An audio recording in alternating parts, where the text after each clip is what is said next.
Hello viewers, in today's video I'm gonna show you how to temporarily deactivate Instagram account. So first of all, open Instagram account, tap on the profile icon, tap on the three line,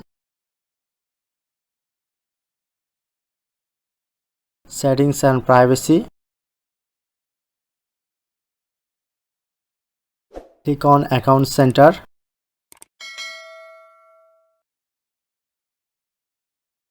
personal details, tap on account ownership and control,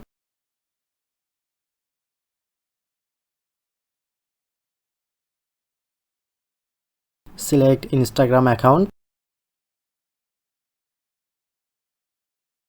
continue, and then type here your Instagram password, continue,